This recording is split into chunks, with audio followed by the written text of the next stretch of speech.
Hey, hi there, folks. Kevin again here, and inviting folks to come back to the general session. And what I'd like to do is ask, respectively, from each of the cafe tables, for the facilitator and storyteller, just to share with everybody what they think, kind of a summary of what they learned and heard at each table. So, what we Anna and Gary, do you want to take off lead on this?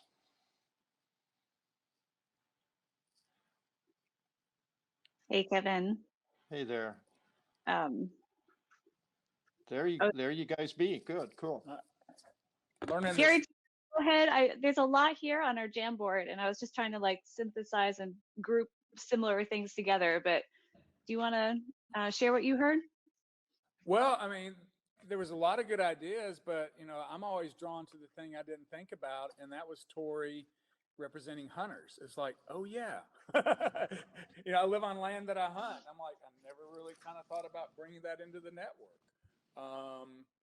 Again, that just the thing that's right in front of your face, that just really invigorates me to continue to grow this. Just again, making the connections that we continue to do and or continue to make, and never. I mean, try to keep out of take the blinders off and always have ears open. Something I learned from our good friend Grayson Gill says, you were born with two ears and one mouth, so use them appropriately. The other big thing that came up, I think, is the importance of centering and aligning around values and making sure that we are centering relationship building. We started off, Gary, were saying how amazing it is to do the Rivers Connect the World and connect in person and see each other live in the flesh, meeting each other. And I think a lot of the magic of slow food happens when we're meeting each other and building those relationships. So this is, we won't always be on the screen. So hopefully looking forward to doing more like in-person events and back to those gatherings.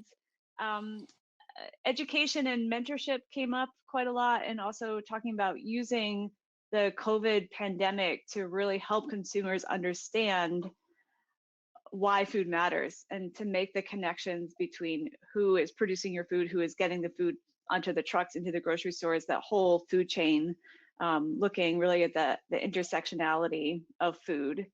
And then Lance also talked about value-added products and how business has kind of exploded in the last year, and how it's not necessarily about scaling more and more, but about duplicating the work and building cooperative models and encouraging other folks doing this work. What am I missing? No, I think that's it. Just Kevin and I have been working on some ideas based a lot on what Lance is doing, what's happening out in Alaska, of really trying to duplicate systems that work and make them more accessible to individuals, so that you don't have to be a slave to the commodity market. There is another way.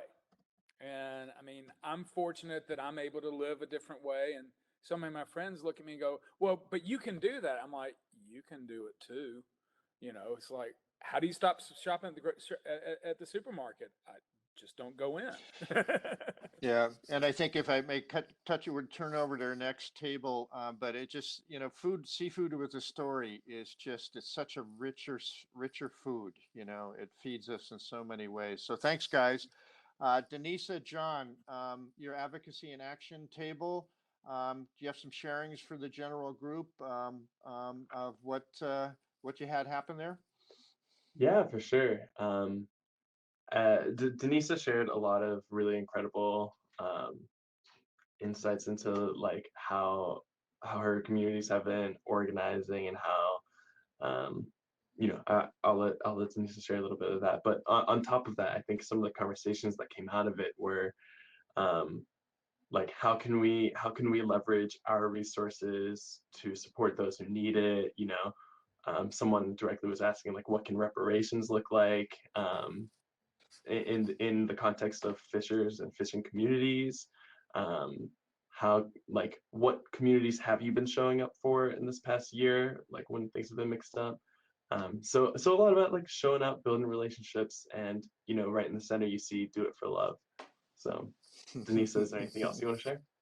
Yeah, so it was a quick 20-minute sharing of how our need in improving and building equitable and empowering food systems is based in Indigenous public health. Indigenous public health, systems that we're, indigenizing frameworks, building frameworks that allow our communities to grow, because many times these systems have been placed on us that weren't meant for us and not built for us, are really working to do what they're meant to do in causing harm to our communities and the conversation. And I really appreciate the slow fish and slow food team. As slow fish, we've been meeting, and I was part of the planning committee early on, before the pandemic. Was like, how do we know and how do we be intentional about the conversations and the vulnerabilities and the sensitivities of what Turtle Island has been going through before the pandemic, because we're putting on a pandemic on top of the epidemic, these continual perpetual consequences and things that have stemmed, from all of the systems, right? And so the conversations, like, how do we connect, connecting locally, building those relationships, dating, having house parties, quote unquote house parties, to ensure that we have the exchange and empowering one another at the local level. And how do we engage that to more of the tribal government level, to a national level? But also, Brett had mentioned, how do we do this on a national level, so that we can connect and empower Turtle Island folks, but also the association, as we've seen our Turtle Island leaders be very, very, just completely busy and immersed in communities more than ever, because of the need, because of the lack of, support in our communities, with the vulnerabilities that we've seen increase in the spread. Even where I'm at, we had, we were an epicenter for COVID. We had a spread greater than New York City. And so some of these complexities and narratives that we need to be informed about, we talked about, how important it is to understand the histories of where we're coming from, to be able to create a future meant, for all of us to have that friendship, to build the allyship. And I did share a document, I think it'll be in your folder, for the resources on how to connect, reading Indigenous books and the news and social media platforms, so many different areas on how to connect, but also knowing that we are the generation that it is our time. My grandma always tells me that some of you know my mother, and she's like, it's your time. You guys have to now carry the role forward, and you're responsible. We are responsible how we heal, how we go forward, and how we bring change. We are totally responsible on also how we forgive and how we love. And so in building our food systems, it's really important that we understand the intergenerational role. If we are the first generations, if you're young, that you have more future generations to be looking forward to and also to be building towards. So I'll stop there, Kevin. Kevin, I'll give you a big hug. Yeah, I know. And give your hug to your mama Irma too. I'm missing her. I'm missing both you guys. And so thanks, John and Denisa. And seeing the Jamboard up there, it reminded me of Slowfish San Francisco, because we had poster boards on all of the walls, and they just kept growing and growing and growing over the 3 days of our event. So folks, keep jamming on the boards. They'll be up there throughout the entire conference, or what we ever call this thing, the gathering. And so again, thanks, John and Denisa, and we'll turn over to the third table. Kaylin and Jordan and Ryan, how about some sharing with the general group of what you heard and chatted about? Hello. Um, hey, Kevin. Hey, Jen. Hi, everyone. I don't know if Sarah is joining me. She was my Jamboard or our Jamboard support. I don't know if Jordan and Ryan are still on, but I invite them. I hope this is okay. I invite them to jump on and help share back. Oh, Jen's sharing our Jamboard that Sarah was super awesome at filling in while we all chatted. So yeah, Jordan and Ryan, they shared their stories of who they are and and the fisheries they do and all the advocacy and work that they do off the boat, whether it's through Slowfish or through politically organizing. They are very, very busy folks. So yeah, I invite everyone listening in to go have a look at our Jamboard. A lot of our conversation centered around barriers for young fishermen, particularly barriers within the economic/management system of catch shares.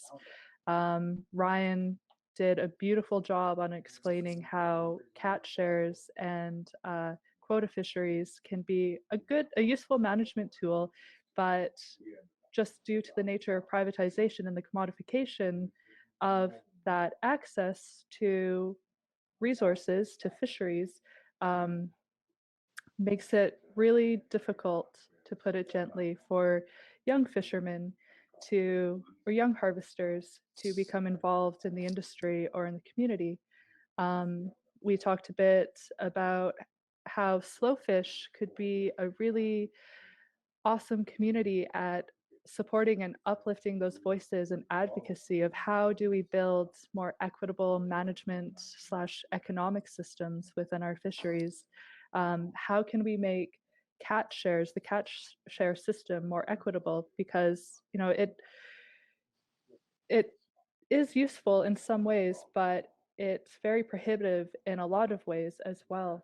What else did we talk about? That that session went by really fast, but it was really fun. It was really great. Yeah, we largely talked about how Slowfish could really be an awesome community and help build those platforms and help build those communities of support for young fishermen, whether it's becoming involved in advocacy. Actually, Ryan, he had to jump off the session for a minute because he's involved in, and I'm a Canadian, so please tell me if I'm wrong, but is it the USDA COVID funding relief bill? Yeah, did I get that right? Okay, cool. He had to jump off our call for a minute because he had to take another call in trying to work out a way for fishermen to access that relief. So I think that just goes to show, how invested he is in the success and longevity of our communities and our industry. We talked a lot about how, fishing doesn't stop, or being a fisherman, being a harvester doesn't stop the moment you tie up your boat. There's so much more to do all around, whether it's, be involved in the Slowfish community or be involved in political organizing or advocacy. There's a lot for young harvesters to do.